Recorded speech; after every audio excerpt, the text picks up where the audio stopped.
Good morning, everyone, or afternoon, where you're joining us. Thanks again for taking the time as we get into session number 5 of our 6-part series. We have a lot of content to get through in this one. So if we do end up going over the 60 minutes, please, if you do need to leave, we are going to send a recording out afterwards and a copy of the slide presentation as well. We have 3 fantastic guests that I'll be introducing in a bit.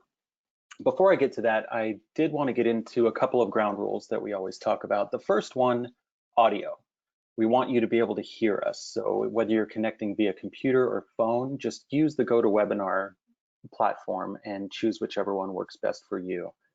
The most important one is ask us questions. GoToWebinar offers a questions panel you can type right in, and we're going to save about 15 minutes at the end here so you can ask questions directly to myself or the panel, and we'll get to that. If we don't get to them during the session, we will answer them afterwards.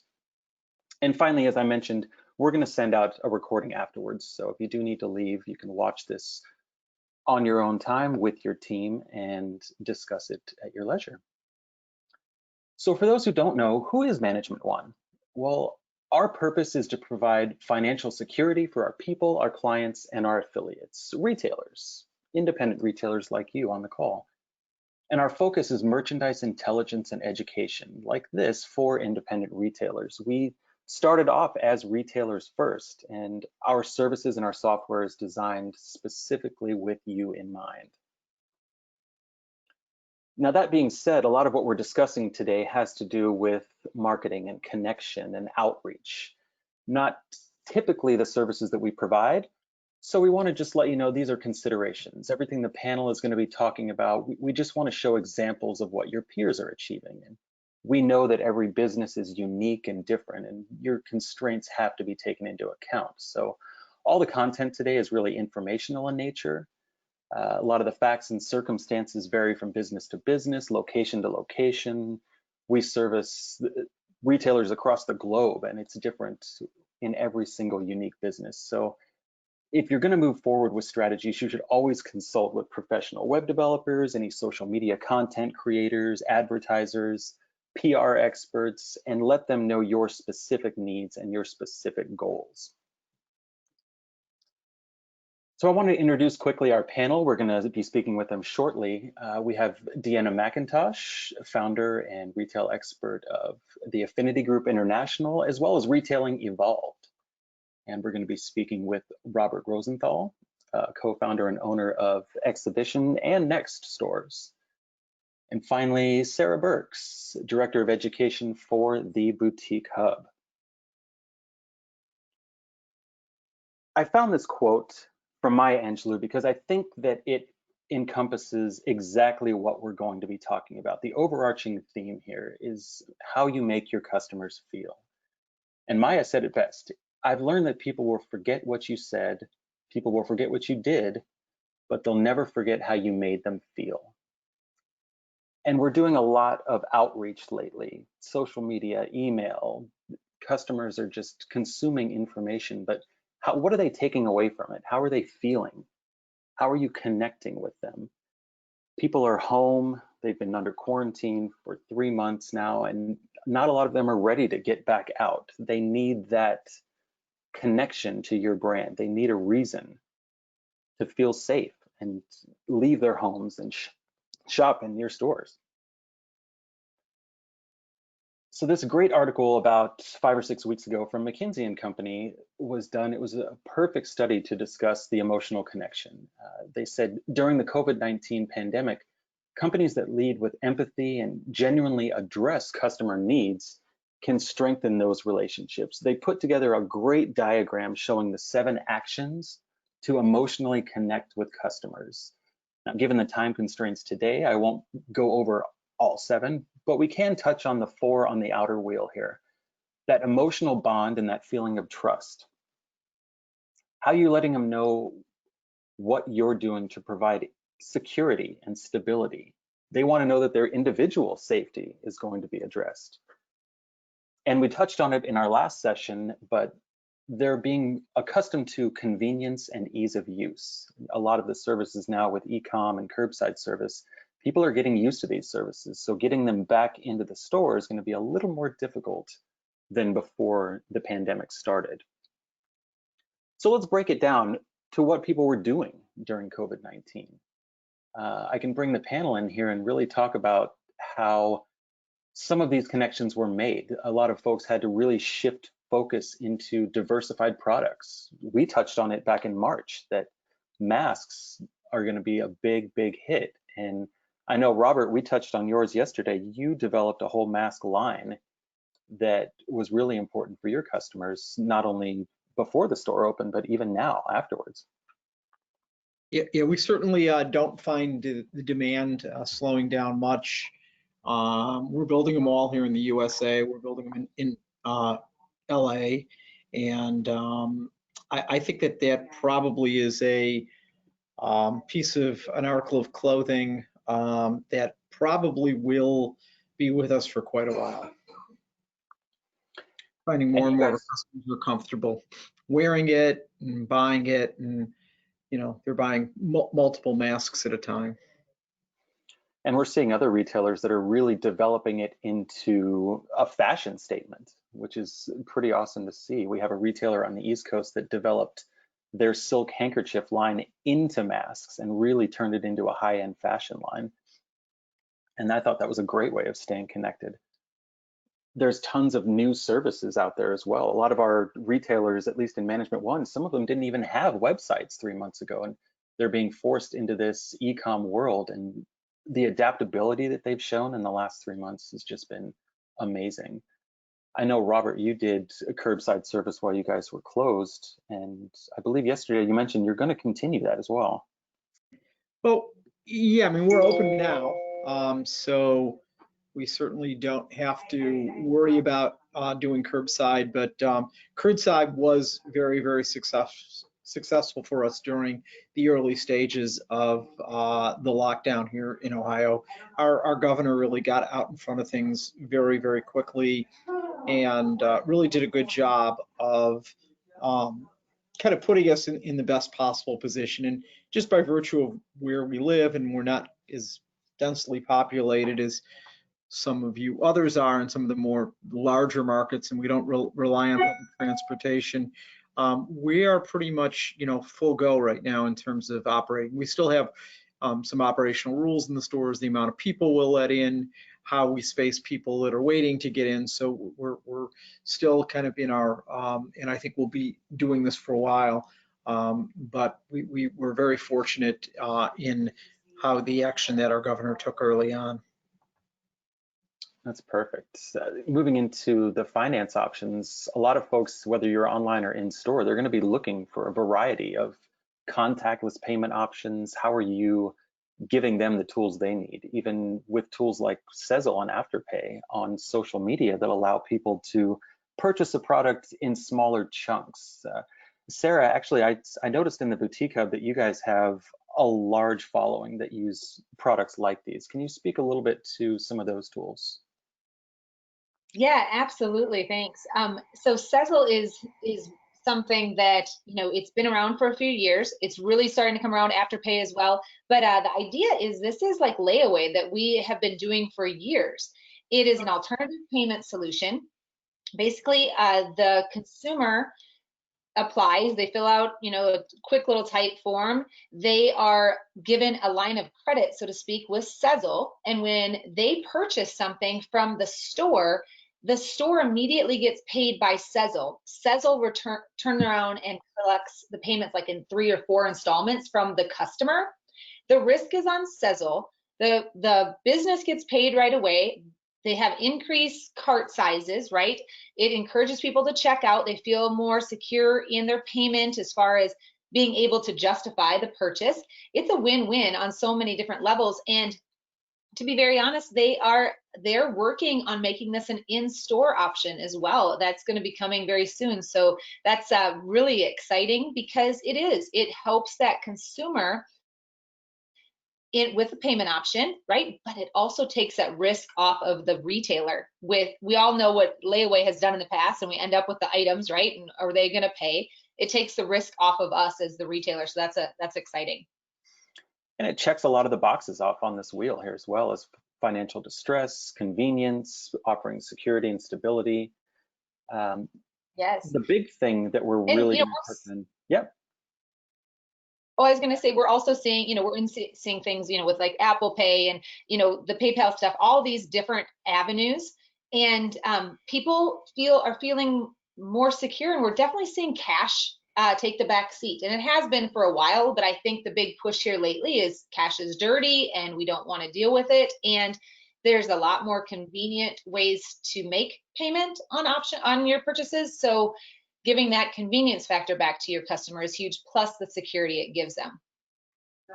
Absolutely. In-store contactless payment is going to be a necessity, I think, moving forward.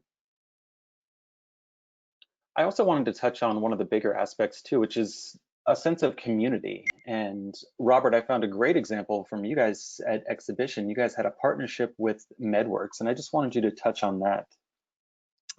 Sure. MedWorks is part of the MedWish Foundation, and MedWorks pre-COVID provided healthcare and dental services to those in the community that were in need, that didn't have the opportunity to go to doctors, didn't have the opportunity to go to dentists, and they would typically set up on a Saturday afternoon in a school parking lot, set up some tents, and they would provide these free medical services. Obviously, when COVID hit, they were unable to do that, and we went to them, and we've kind of had a relationship with them for a while in terms of some of the community work that we do. But the big challenge was now making sure that people had food to eat during, COVID, and the other challenge was restaurant workers were obviously being laid off, and they developed this idea to raise money to buy gift cards at restaurants and distribute those to people that would typically use their services. We did a couple of live casts with a DJ who has kind of a national reputation, and we did these in store. They were very visual. We broadcast them on our channels and Facebook Live, and raised a significant amount of money in both sessions and fed a lot of people, and really it really was a good outreach for us, and really helped a lot of people. And they are kind of still continuing to raise money, so we're trying to figure out different ways that we can work with them to put money in the till so that people can get meals right now. I think you said it best yesterday, and I ended up putting it on the slide when you're talking about building an ecosystem. I get that people have products in their stores and it is a transactional business, but it's really about establishing that ecosystem. And when you show people that you care about the community and they have a chance of interacting as well, it really develops that brand equity, and they feel like they're getting something more than just a product from you. And that strengthens that emotional bond even more. Deanna, I know we were talking yesterday as well. You're out in Atlanta, and we were talking about some of the customers that you work with as well. Can you speak to some of the community outreach on your end as well? Yes, I think that especially in the climate that we're in right now, communication is essential. And brands have been humanized, is kind of how I look at it. And brands are being held to the same standards as people. And so whatever the customers are going through right now, whether it's dealing with what's going on because of the COVID impact or Black Lives Matter, they want to hear from brands. They want to know what your stance is and what you value. And so my clients are doing email campaigns that are more humanized, right? It's not just about selling your products. Right now, it's about connecting to your customers and what they're feeling inside. So it's deeper than products, and they're texting their customers now, whereas they didn't do that before. So that's also a more intimate form of communication. Absolutely. We're going to touch on that one a little bit later too. That's a great segue for this last bullet point about remaining available, keeping all lines of communication open. In our previous session last week, we talked about leveraging your digital channels, and that's going to be a huge part of staying visible. You can't really make customer connections and you can't be available for your customers if you're not visible. Last week, we touched on the digital avenue. A lot of folks weren't aware that even on your Google business listing, there were new tools specifically designed for COVID-19, but it goes beyond digital. Use your store signage, staying up in community involvement, as we touched on with Robert. I'm sure, Robert, not that it was your intention, but I'm sure that partnership with MedWork got a lot of industry and local publications talking about your brand. Well, we did publicize it because part of the project was to raise money. So Absolutely. we have a fairly good network locally here. I've got a team that really can activate these things very, very quickly. And we got tremendous local support from all of the media here in town, and really got a fairly large viewership on both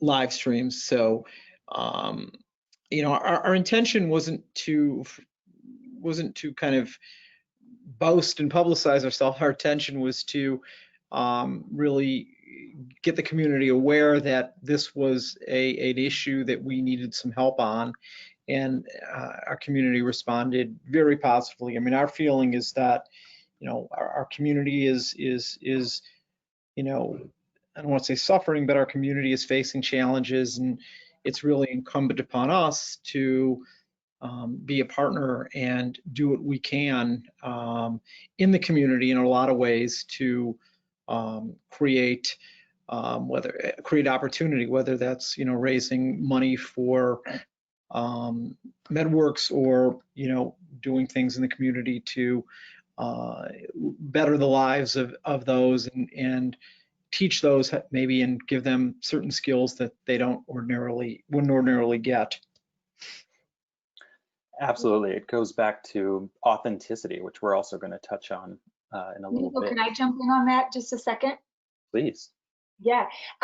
One thing in talking with a number of the boutiques, and both what we've been mentioning here is, being alive in that community, but spreading that word, right? And I've actually reached out to a number of our local newspapers and the newspapers in the communities where some of our boutique owners are, and they're looking for news. They're looking for heartfelt, warm stories to put in their papers, or radio broadcasters to talk about. And, I don't know that just being visible, just post it out on Facebook and some of these things like you guys were talking, be loud about it, and be excited and share all those warm and fuzzies. And I guess I just, talking to our local newspaper, they were just like, yes, tell me more. I need something else to write about. I want to spread this good word, and being alive in your community, you're here to support people, no matter if it was Johnny's ball team or, wherever you are right now in your walk in your business, but to be visible and maybe think outside the box a little bit. Whereas maybe even 6 months ago, a newspaper might not have jumped at the opportunity on a story like this, but times have changed, and they are really looking for something like that to share. That's a good point. Actually, an excellent segue too, as far as being vocal. We have these lines of communication open, so use them to really reach out to the customer and vocalize what it is that you're doing. When I put this together, I was thinking more along the lines of safety measures and really getting that trust instilled so that you can bring people into the store, but it does go beyond that. People are going to have more expectations about everything that you're doing, not just the safety measures, but new hours, new services, new policies. Policies is going to be a big one, and getting customers to adhere to those policies, whether it's in regard to PPE or shipping and returns. You have to make sure that you're being as vocal as you possibly can. And on the lines of being vocal, I think we would be remiss not to mention, as Deanna mentioned earlier, the social justice and Black Lives Matter movement. I mean, a lot of brands, as she mentioned, are being humanized by this, and we're really being forced into a moment of self-reflection that is long overdue.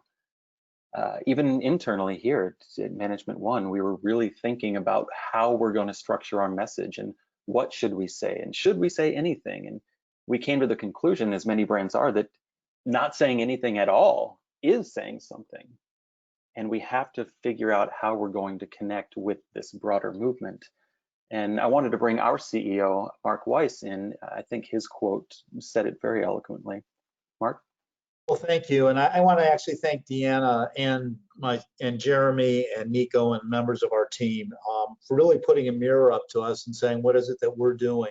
We can't talk about our core purpose in the world is to provide financial security, but it's not just to provide financial security to white retailers and the white community, but we have to be open to people of color and be more inclusive. And Black Lives Matter has really opened my eyes to what we need to do as a company. We put a lot of time and thought and energy into this, not to market it, but to just do the right thing by people and learn. I mean, one of the things that I've always said is that our company has grown because of the people we bring in that push us to be better. But we can't just open it up to one community to push us to be better. And we can't use excuses that we failed in the past. We've got to look to the future and engage and be bold and learn and educate ourselves. And I've committed to learning 10 to 30 minutes a day about the history of Blacks in this country. I lived through the 60s and for the last, and was active, but have really not been active for the last 30 years. So that's going to change today. So thank you. And I encourage all the people that work with us and all of the retailers to participate and become engaged and not look the other way. I don't want this to be a passing phenomenon. It's not going to be for Management One. Well, the good thing is we're seeing a lot of resonance with consumers. I just happened to stumble on an article yesterday. It was published in Retail Dive, and the title of it was "Consumers Want Retailers to Do the Right Thing." They showed that 74% of folks are really getting behind this protest, and they want to see brands that are sticking up and being authentic. And lo and behold, as I scrolled down the article, I just happened to see a quote from our panelist, Deanna McIntosh. Deanna, can you touch on what you were talking about in the article? Yes, I was talking about authenticity. And I think it started really with Blackout Tuesday, which I believe was about 2 weeks ago. Yep. So you see social media and there's all these black squares everywhere. And then a lot of people would just comment hashtag Blackout Tuesday and nothing else. And that is saying something, but it's not saying the right thing, right? Because why are you blacking out your Instagram? People want to know what is the purpose behind everything that you're saying and doing. And so, or saying, we see you, we hear you, we feel you, I think is that phrase. But people want specificity. Who do you see? What do you see? You know, what about this moves you? And there's a lot of people that I've seen that they send a newsletter, and somewhere in the newsletter it says, I don't even know if this is going to help, but, and then they say what their stance is around the movement. And I make it a point to respond to every single newsletter, which is saying, I appreciate, as a Black woman, I appreciate the fact that you even sent this newsletter. That's authentic to me, because whether or not you thought it was going to make a difference or your post was going to go viral or you making this $1 million donation was going to change the world, you did it. And I want you to know, no matter if no one else tells you, I appreciate it. And so it's just about being about what you say you are. So if you say you're behind the movement, not just posting a black square, look inside yourself. What are your company values? Is diversity and inclusion a part of those values? If it's not, then ask yourself, is that what you want to represent? Or if you own a community, or if you put on events and conferences, are there people of color at these places? Because myself, if I go into one of these places and I see no one that looks like me, or no one on your Instagram feed that looks like me, then that sends a signal that I'm not welcome, or those type of people are not welcome. And so if that's not the message you want to send, I just encourage you to look inside at your company, at your employees, and take a start today and just change it. Every step counts. Absolutely. I think what we put in Mark's quote here, that the time is for actions, not words. Actions speak far, far louder than words can. And I think what Robert was talking about before with a lot of the campaigns that they've been working on, there's an authenticity to it. People can see right through you if you're just putting a hashtag up on social media and then moving on, or if you're just donating some money and then moving on. There has to be this lasting change that comes from the heart. And if it's not, consumers are recognizing that. I think one of the important things that, and we talked about this yesterday on our pre-call, was that there's going to be a lot of messaging that goes on. It's gone on for the last 2.5 weeks, and that's great. But in 4 weeks from now, if the messaging is gone and there's really nothing that anybody's doing to affect the situation in a positive way, then it's a lot of talk, and there's not a lot of action. We've been working on, several initiatives prior to COVID, prior to the movement starting, and our goals are to try to educate consumers on how to do what we do, one at a time or two at a time. And I think that all of the people that are on this webinar have an incredible skill set. You all have businesses, you all have a tremendous amount of knowledge. And believe it or not, there are those out there that don't have access to you, don't have access to maybe your photographer, maybe your copywriter, maybe the person who trains on sales. And but what they do have is they have enthusiasm and ideas. And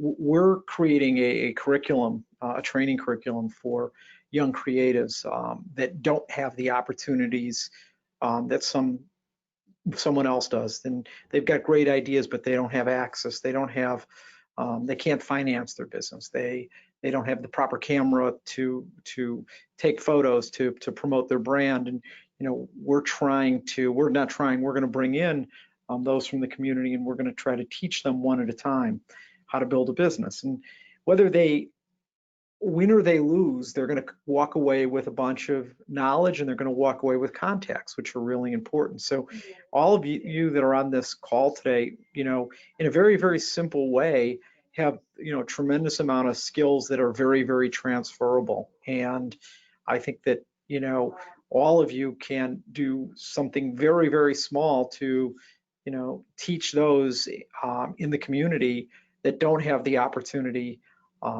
and don't have the access. So I would implore you to kind of think about that when you feel, well, what can I do? And we're all not going to change the world here, but if we all could take 1 or 2 or 3 or 5 or 10 kids, that's who we're working with, and have an effect. And then we'll challenge them and say, okay, we've given you a set of skills. We're going to help teach you how to grow a business. Now go out and spread that message, and spread that message of hope, and spread that message of opportunity. So I think that there could be a tremendous multiplier effect with small businesses out there trying to do things like that. And you can do them in very, very, very small ways. They don't need to be, huge curriculums, or they can just be, inviting kids in and talking about your business. And you'd be surprised, what and how much you could spread to those that really are thirsty for this knowledge and this opportunity. That's true. And Management One actually has a really unique opportunity. We work with thousands of retailers. We have several vendor partnerships that we leverage. And Mark has been working with a lot of our top affiliates. We're going to be getting our own webinar together to really push the messaging behind the movement. And we don't have a date yet set, but we are going to be messaging out to the folks on this webinar here with the future date. I see that Brian Wright is attending our session right now. He's with the University of Oregon, just one of our partners, and he mentioned as well that the Duck Store at the University of Oregon is evaluating their vendor relationships, and they're going forward. We're only going to work with vendors that support this change and movement for racial justice, and I think that's a strong step as well. And thanks for putting that in there, Brian. Nico, could I add something? Absolutely. Okay, I 100% agree with everything that everyone has said. And from owning a store for many years, I know one thing that a lot of people listening today, you have in your mind what you as the retailer want to take a stand on, and you're going through all of this in your head. And I urge everybody to take a moment, schedule that team meeting with your staff and open that communication up with them to make sure that everybody's on the same page, and that together you're going to take action, and you're going to put action to the words that you are saying, right? And that collectively you can move forward, and your branding and your imaging, everything like that it's consistent. Because I see a lot of times as I talk to store owners, they have something on their mind, but it hasn't been communicated on down to their staff. It's been thrown out in a post or an email. But to make sure that the girl opening the door or checking the person out at the register or answering the phone, everybody's on the same page. And that takes time and it takes effort. And it's something that a lot of times as store owners, we tend to overlook or just to make an assumption. And this is absolutely no time for assuming anything. We have to be, you're either in it or you're not. And I think making sure everybody's on the same page is so crucial right now. Absolutely. Tough to segue away from it, but I do want to stick to our timeline and respect the time of our audience as well. We're talking about outbound communication here, whether we're talking about the movement or our own procedures, and it really gets to structuring that message to hit your audience. But you can't really structure it unless you know your audience. And how can you really get to know your audience? It's not about investing thousands of dollars in large market research firms. From the smallest boutiques to the largest firms, you really have a wealth of data at your fingertips. How are you using it? Do you have the tracking pixels on your site? Are you looking at your social media analytics, even your POS data? All the e-com platform analytics that are available, really just follow the data. What is your advertising show? Looking at your in-store foot traffic, there are ways of honing your message down to specific demographics based on the data that's coming in. And I would really urge folks to at least put the structure in place. You don't have to review it every day, but it's great if you don't have it in place now. It's good to at least put this infrastructure in place so that when you do have the time to really look at it and set aside structured times, you can start dissecting some of the data. I'm curious, Robert, you have a pretty specific demographic that you focus on. How focused are you on the data that's coming in? I'm not focused on it, but I have a team of people that are very focused on it, to the point where we produce reports for our partners, people like Nike and Adidas, where we give them many sets of metrics. I have a team of at least 3 or 4 people that spend at least part of their time looking at the data and analytics and the metrics. We're now doing a lot of A/B testing with emails and sending out different messaging on emails to see which ones create an open rate, which ones do not. So the team that I have here is very engulfed in the metrics around our business, and we really spend a lot of time looking at it and trying to digest it in the right way, and trying to take we have a fairly large email list, and right now we're in the process of really trying to take that list and break it down so that we can start tailoring our emails to our specific trends and that are going on, in that audience. If a customer is reacting to, a brand like John Elliott, and we have a John Elliott email going out, we certainly want to make sure that that customer gets that John Elliott email. If we have a customer that's a female, not, and has never purchased John Elliott, we might not send that email out to them. So we are spending a lot of time trying to digest all of it that's out there. Google, I mean, just Google, analytics in itself is pretty amazing. And that's a good point as far as leveraging your infrastructure to segment the messaging. Automation is a huge part of what we talked about in the last session. That's a great way to segment the conversation. It's gotten cheap too. I mean, the technology is. We just got off a call with a fairly big technology play for us, something that we could never even have imagined 2 years ago to get involved with. And you mentioned A/B testing. That takes me to the next point too, as far as people using imagery to reflect the current reality. You don't have to put out just one message at a time. You can play with the imagery and the messaging. And we're seeing a lot of folks now really switching the imagery over to that explicit tactic of showing the PPE. Show your sales staff with PPE, with the masks on, showing consumers in the store with their masks on. And it doesn't stop there. If you have sanitizing stations, if you have signage, staff training is going to be one of the big portions in pushing this message out, the explicit message.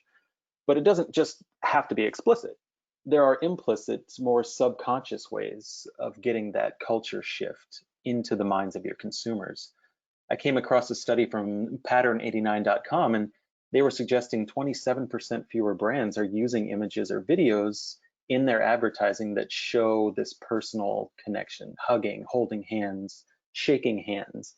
And just that alone puts that subconscious message in people's minds of maintaining the distance and keeping that forward as they're in your store. I see a lot of folks, Sarah on the Boutique Hub, talking about how people are responding to wearing masks in store. And it is something that retailers have to be mindful of. Yeah, absolutely. You can't ever assume that you know what your customer is going through, and being respectful of them, and that has to come across on all channels. And you have to create a safe space, and your staff has to be able to create that safe space. And it is a challenge. It really is. And we're seeing it shift by the week, it seems like. But yeah, number one rule of retail, you can't make assumptions, right? Absolutely. And talking about going back into store, we were talking about omnichannel in the previous session last week. How are people that have devoted these services during the shutdown, how are they using those to get folks back towards the store and getting them to feel comfortable? We talked about converting your curbside back into a pickup in-store model. We saw statistics that really raised the average order value once people moved in-store. Deanna, you pointed out to me last week that if you have appointment services, you know that people have the intention to shop. So if you have the ability, if you're not really ready to see droves of people come back into your stores, then leverage those appointment services. I thought that was a great point. You know that they have intent. Exactly. The other thing, custom events. Just over the weekend, one of our Management One clients out in Houston, Murray Penner, developed what he called the Quarantine Couture Drive-In Father's Day fashion shows, a fantastic event outside the store with a red carpet set up, models wearing products. People were encouraged to drive up, park their cars, and just watch the show. He had a wonderful, interactive, engaging event, complete with swag bags and video commentary on Facebook Live that I thought was just a really creative way to bring people to the store and keep the brand top of mind, even if they weren't comfortable coming into the store. And coming up with those creative ways to really connect with the customer is exactly what we're talking about.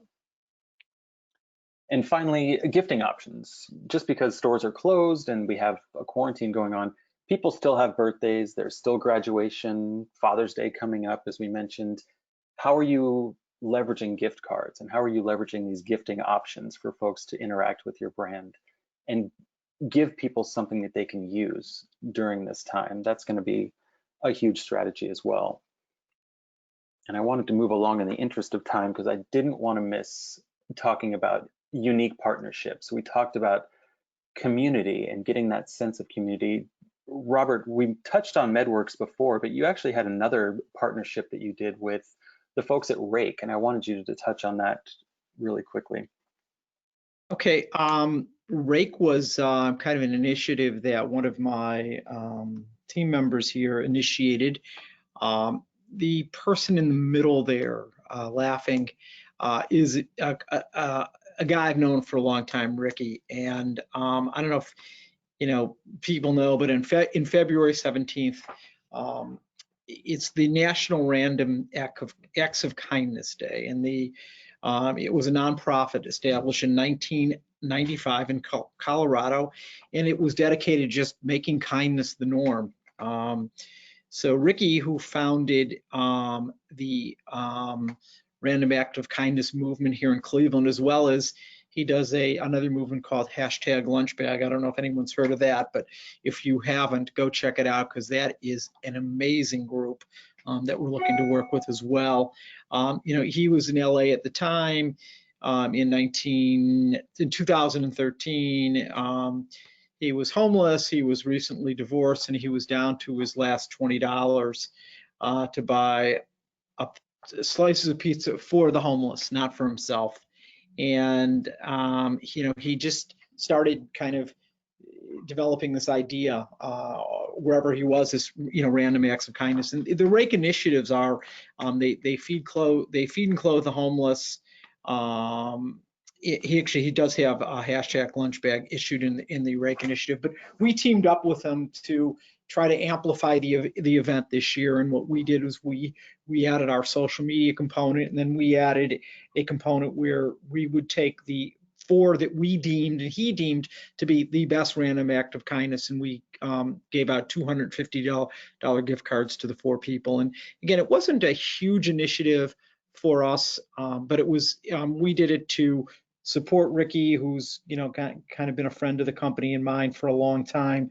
And it's just another kind of small way that you can see what's going on in your communities. And because you guys have audiences and platforms, a lot of times you can just get involved to help amplify, and just to use your community and your Instagram following and your email following to help these smaller initiatives, some smaller, some bigger, but help these small initiatives to really get the word out. So it was again, not a huge initiative for us, but probably something that as we work with him next year, we're always looking to, we always evaluate these initiatives, and then we sit down with the people that we're involved with and say, all right, how do we make it bigger and better? It's always a challenge to us to make the next year's event much more meaningful, whether it's a fundraiser or something we do with Boys and Girls Club. We're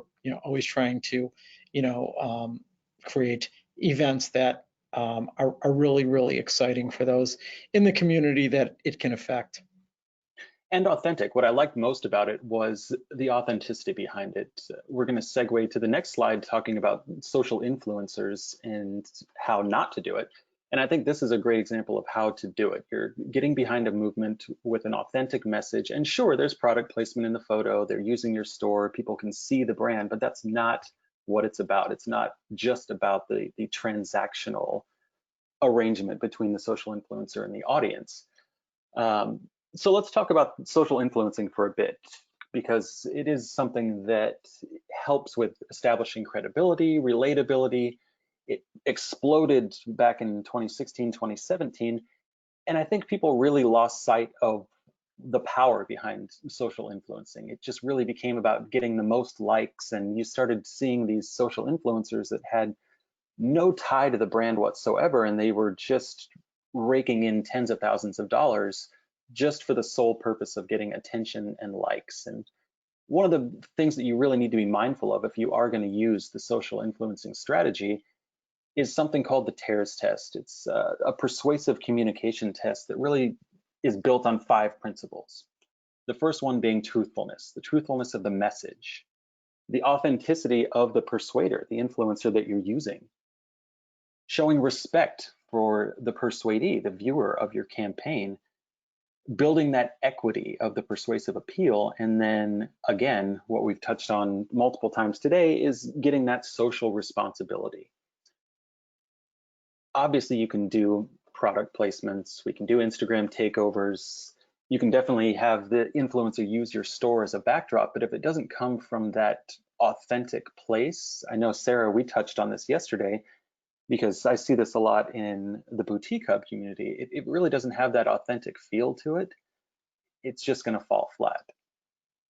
Oh, spot on. Yes, fall flat. And I'm sure there's lots of retailers listening right now saying, yeah, no kidding. I tried to do work with an influencer and it just didn't work. And, you know, a number of years ago, it was a totally different situation. It's kind of been flooded with quote unquote influencers that aren't attached to the brand, that aren't, you know, just really, they're not accountable for what they're doing. The communication's not there. There's a lot of assumptions being made.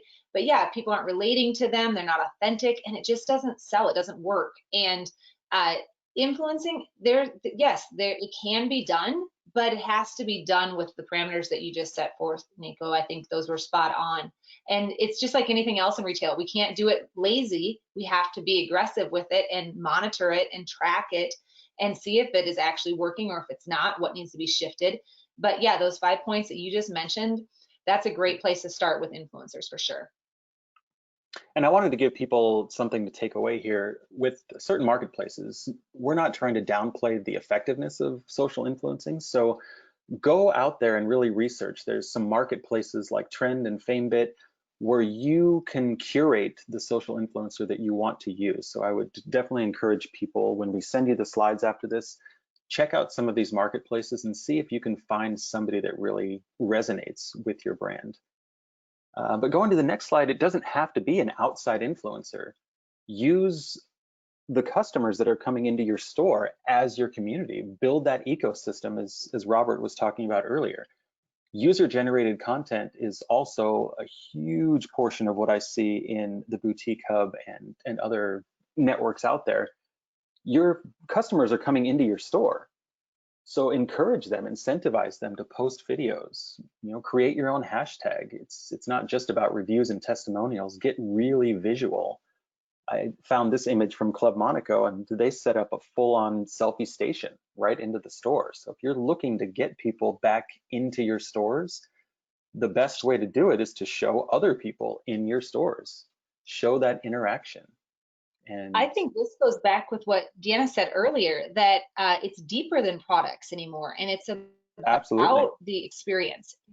I look at these unique partnerships as almost a celebration, right? You're celebrating that this customer finds value with you, that they are voting with you, they want to support you, and you want to celebrate that with them, that they're going to walk out of your store or leave your website and feel awesome in whatever it is they're purchasing. And it's a win. So, you know, I think one thing that COVID has taught us is to slow down and appreciate things, right? And appreciate these wins, appreciate these relationships, appreciate them, that they continue to come back and they will again. And yeah, celebrate that with a photo and then share it. And, you know, it spreads like wildfire. And I think it's definitely deeper than products, definitely deeper than products. You know, And I'd I like would to even, add to that because yeah, I me agree too. as well. I think that it's really about who you are, not what you have. And you know, the ante is the pretty pictures you put on Instagram. The ante is having the product. Listen, if you don't have the product, you know, shame on you. You've got to have that. But yeah. it goes much deeper today, and it's really, you know, especially younger consumers, they really want to know what your corporate soul is, what you stand for, what's your position on sustainability, what's your position on equality. You know, all of these things are really important, and you have to really think about how you're going to communicate them as well. Because if it's not really true to your core, don't do it. Don't communicate it, because the consumer can smell inauthenticity a mile away.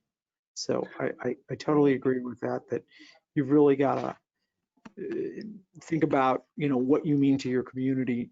That goes far beyond the product today. That's a good point, especially if you put time and effort into this campaign and it's inauthentic. Not only is it going to fall flat, but you just detracted from your brand. You didn't do anything to build. You just spent all of this time to hurt your brand. And I And think Deanna, too, yeah, personalization is even more important now than it was before. So if you do scheduling, by appointment only for your store, all your associates should know that person's name when they come inside. And you should excellent already point. have clothes and accessories and whatever else that you could possibly sell to this customer already set aside and truly provide a clienteling experience, because that's how you drive those increased conversions as well when they're there. So they, you have their full attention. When do you ever get that? So just make sure it's a personalized and special experience. That's a great point as well. We talked about tracking data, but once you have all these different trackers out there, how are you going to consolidate the data? And there's a ton of different pieces of software, whether it's a CRM, a customer relationship manager, or a CDP, the customer data platform. How are you tracking what your customers are doing and leveraging your services and messaging to really hit them? I think that's a good way to segue into our final point, which is encouraging open dialogue. For too long, brands have had this one-sided relationship with consumers. 20th century commercials and advertising, it was really just, even social media at the very beginning was about brands putting a photo up, getting some comments, and moving on. Now we're seeing with modern communications and video streaming, there's more effective ways of engaging with customers. You can really get that genuine dialogue started. So let the consumer speak to you. I spoke yesterday with you, Sarah, because the Boutique Hub really, really pushes this forward. Asking engaging questions, you really let your users vent. Some of your questions have nothing to do with product whatsoever. I think it's like, how was your Monday? Are you having a good day today? Tell us your story. You guys create polls and you ask for input. That builds equity in the community. It lets people know that they're a part of this. They're not just consuming, they're engaging. Well, absolutely. I think that one thing that, you're as a retailer, people are looking to you for knowledge. They're looking for you for entertainment, the value, all these kind of things. But you have to be, the word we've been using over and over is authentic, right? We have to be real. Sometimes just throwing your inner struggles out there is important too. That helps you to be relatable. And that's one thing that we really talk about in the hub is it doesn't matter where you are in your journey, whether you're just getting started or you've been around for 20 years, you're going to have good days and bad days, right? We all need to work and learn from each other, and being transparent in that and being vulnerable, I guess, a little bit more like that on social media is so important, because people tend to relate to you. They feel you. They really feel like they understand you, and even more that you understand them, and they turn around and support you. And opening that communication, whether it is through a DM or a text message or whatever it is, it's so important. And to be alive in Johnny's ball game, how did it go? Or the wedding that you have coming up, or celebrating an anniversary together, all of those kind of things, right? Asking them crucial questions in their life, it does just really solidify that relationship. And it's hard to break up with somebody that you like and that likes you, right? It really is. It's easy to break up with a store that doesn't care about you. That's a perfect point. That's establishing that emotional connection. It just makes it even harder to break the bond. And are you setting up the structure in your store and in your business to really deal with that? We had a couple of ideas up on screen here, whether you're adding a DM me sticker to your stories or you're utilizing Facebook Messenger, not just with automated bots, but with an actual employee. I put video ask up there because Deanna, you brought that one to my attention. I'd never even heard of it before. And the more I looked into it, I thought it was a fantastic way of really getting personalized support on websites and social media. Yes, and it's my secret weapon, so I'm sharing it with all of you.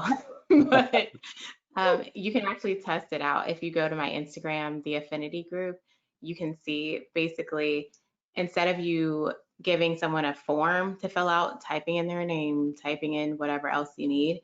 You're doing a video and asking them those same questions, and they can actually respond back to you with a video or an audio message or text. So it's really cool and a great way to engage your customers. I would definitely encourage everyone to at least look into the platform to see if it works for you. Also, two-way messaging with text messages. Text messaging, the open rates versus email are just astounding, but there's also a way of getting that two-way dialogue back and forth with text messages that is going to be very beneficial to the dialogue itself. As I Nico, suspected, yes. oh, sorry. I know one thing you and I talked about yesterday when we did the pre-call is, as a retailer or boutique owner sitting out there thinking, that all sounds great, Sarah, but when do I have time to do that? You know, Yeah. there are so many things here that can be scheduled. And, you know, just like we talk a lot about having a date with your numbers, that analyzing all of your reports and all these things they're not negotiable in your business. You can sit down, or your intern can, or your manager, and pre-schedule a lot of these posts, these interactive posts, these dialogue type posts early on in your week. And then you can go about the rest of your week and do all the amazing things that you do, right? Without sitting back saying, oh, shoot, I should have asked them this, or I should post about this today. You know, at the end of the day, you can rest assured that you have engaged posts scheduled. They're going to drop in your groups. They're going to drop on your channels. So no matter what happens, when the phone rings or the UPS man comes in, or your kid gets sick, or whatever happens, your water pipes break, you have social media posts going out and you're connecting daily with your customers, no matter what. So scheduling can be your best friend. You just have to set aside some time to make sure it happens. That's a great point, because all the tools that we're throwing at people, even in our previous session last week, it can make your head spin. So utilizing the resources that you have at hand and being efficient in them, as Sarah was mentioning, is going to be a huge, huge step in alleviating some of your own concerns. I had a feeling we would go long. I wanted to get to at least a couple of questions here. Folks were asking. The first one for Sarah, since we mentioned Sezzle. Somebody, our own affiliate here, Butch Blum, was asking, what percentage does Sezzle take out of the transaction? That percentage is a little bit different. I know they have a hub discount, and I'm not sure what their normal rate is, but if you sign the 1-year agreement, which, you know, makes sense, if you commit to them for a year, that rate is lower, right? Like I believe it's at 3% is our hub discount. And if you don't sign an annual agreement, I think it's almost at 6. Okay. We had a person asking, I think I can probably take this one. What do you do with the data, especially if you don't have an online store or the likes on Facebook? There are platforms, and I can include these on the slide when we send it out before, but there are ways of consolidating all of this data, even if you don't have an online store, whether it's your email marketing platform, just the foot traffic that you're getting in your store. There are platforms available, whether it's a CRM or a CDP, and we can put a post on this one later, that let you catalog all of the interactions that your customers have with you. It's a much easier to track if you have an online store, but it's not impossible for the offline folks as well. I guess I could ask Robert that question as well. How are you guys really leveraging the customer database? Do you guys have a central platform? In terms of where all the data goes? Yes. You know, I just got off a phone call prior to this, and we are launching an entirely new technology platform. You know, a lot of our, you know, we use as our mailing system, we use Klaviyo. So there's information that sits in Klaviyo. There's information that sits in Google. I get reports that my team gives me every Monday that just gives me some basics, you know, that I need to look at, things like, you know, what's the return on ad that we're spending, and just some very, very quick metrics so that I have a kind of a high level view.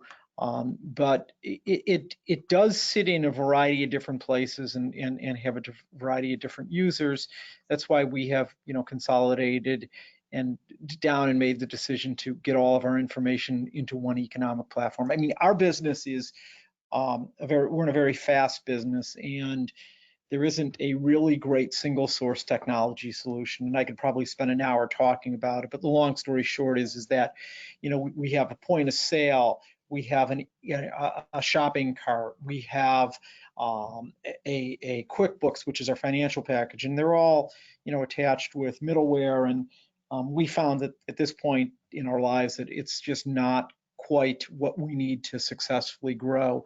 The long answer is we don't have one central spot where all the information sits, but it sits very strategically in a couple different packages. But we are, again, consolidating this all under one technology platform. We started that process today.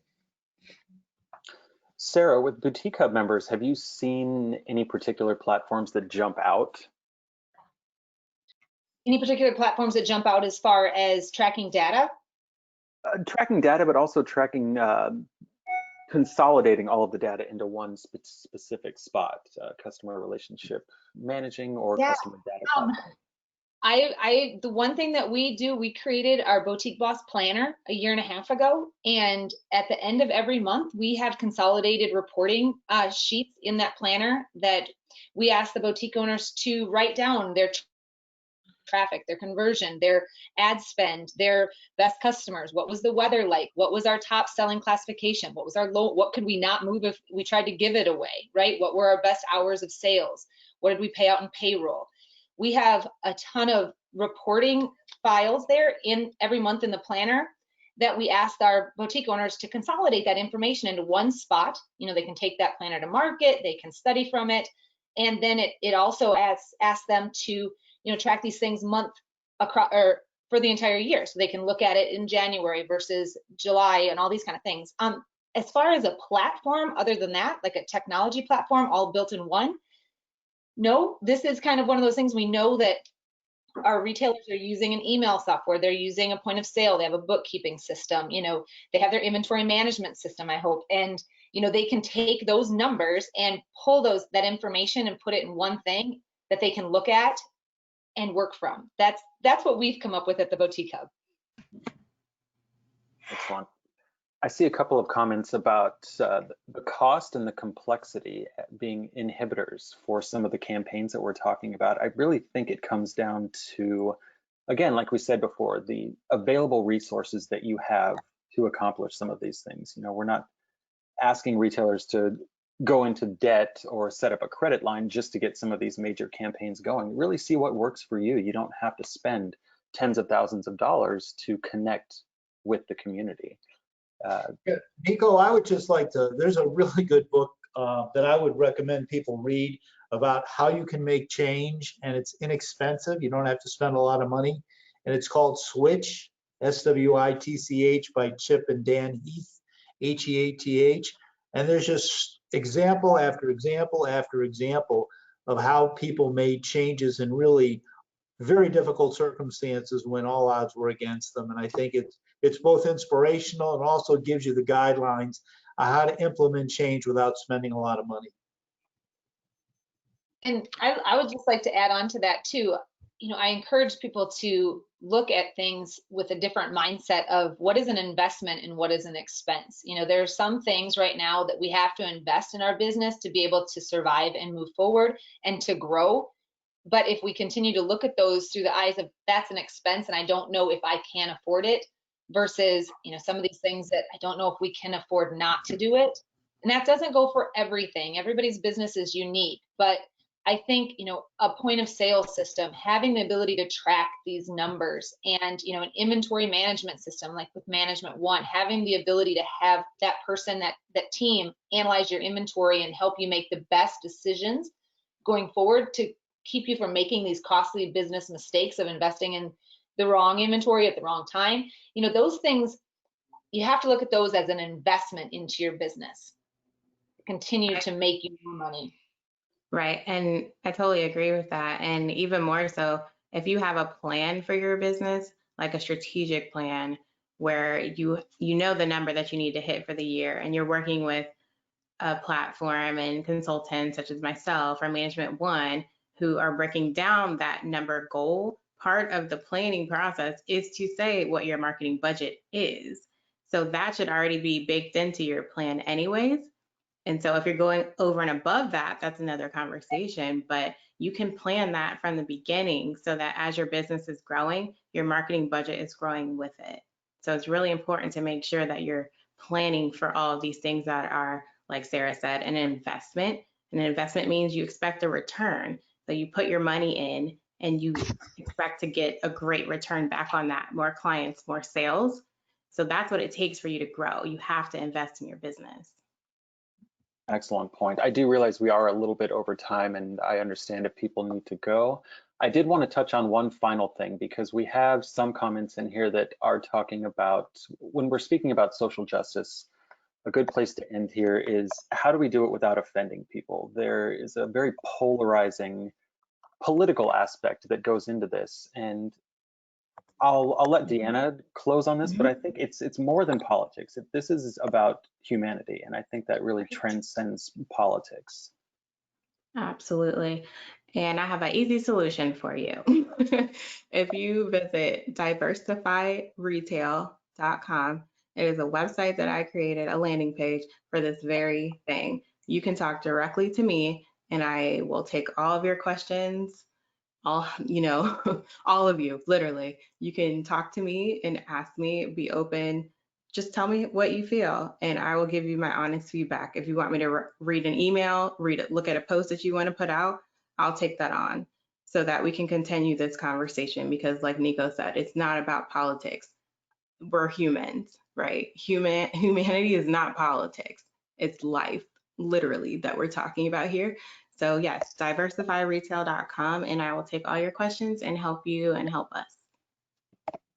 I will include that in the slides. Thank you. And I wanted to thank the panel as well. Just a couple of final thoughts. What we're talking about today, I think the three main takeaways above authenticity is just really establishing that emotional connection, building and nurturing your community, and encouraging open dialogue. If you're getting that connection from your customer, as Sarah mentioned earlier, it's going to be really hard for them to break up with you. Once they have that bond in place, it's hard for them to walk away. It's hard to believe that we are at session number 6 of our 6-part series, but I wanted to invite everybody to join us for the final session in 2 weeks. We're going to be talking about internal store processes that are working. We have hundreds of retailers that are doing a ton of creative things out there, and we're reaching out to our affiliates and our retailers for their stories, and we're going to be sharing those with you to see what works, and some that haven't worked. And hopefully that'll get your creative wheel flowing as well. Thank you so much again to Deanna, Sarah, Robert, and to all the folks that joined in. As I mentioned before, we are going to send out a recording afterwards. And thank you so much for joining us. Bye-bye. Bye.